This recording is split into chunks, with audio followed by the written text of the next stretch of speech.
Hey y'all, so this is Princess with Puff Depression. Okay, so look, let me tell you. Hmm. Okay, boo, let me tell you. I remember when I was like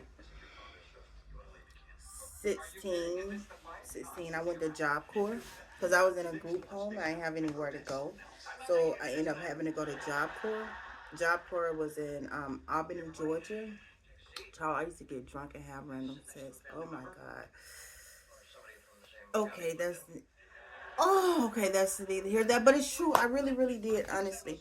In fact, I learned a very valuable lesson. One night I got drunk and I got raped. Oh my God, it was one of the best lessons that I've ever learned. Um, I got raped by this guy. I think he was like a little bit older than I was, and he had liked me so much.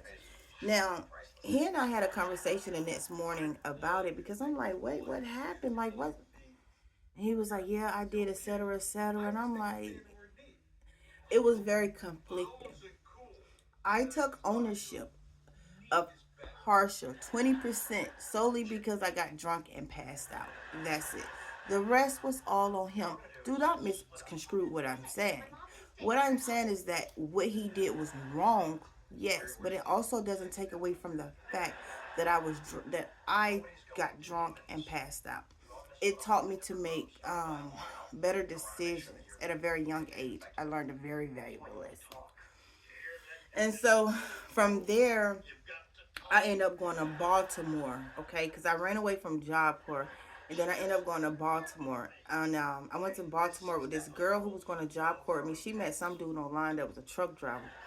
So we ended up going to Baltimore. Now, they were older than I was. They were like in their 20s. I'm 16.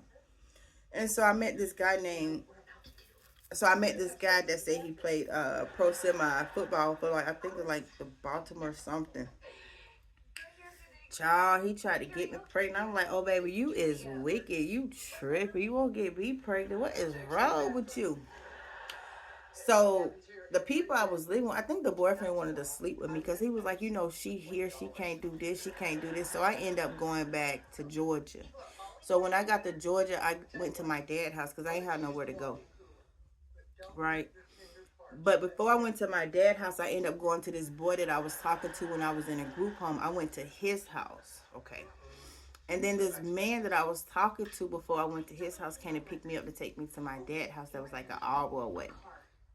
So boom, I had never lived with my dad. We had never really had a relationship, but I needed somewhere to go. He was like, yeah, baby, come down here, da da da, boom. So I went down there, which was in Carrollton, Georgia. I was in Atlanta, Georgia. So I got down there. I think I was down there for maybe like a day or two. So I had met this guy when I was down there. He was so handsome. Oh my God, where is he? And so I was gonna hook up with him anyways, but I had to hook up with him faster because that night when I went back to my dad's house from my auntie house, my dad wouldn't let me in. So I'm knocking on the door like shit, let me in, let me in. He was like, get the fuck away from my door. What you mean, get the fuck away from your door, sir? Like, what you mean? I live here now. And he would not let me in his house, so I had to call that guy. And yeah, we smashed. He was a nice guy though throughout the years. He ended up being a really good friend. But yeah, my dad wouldn't let me in the house because he was in there smoking crack with my uncle and a hooker.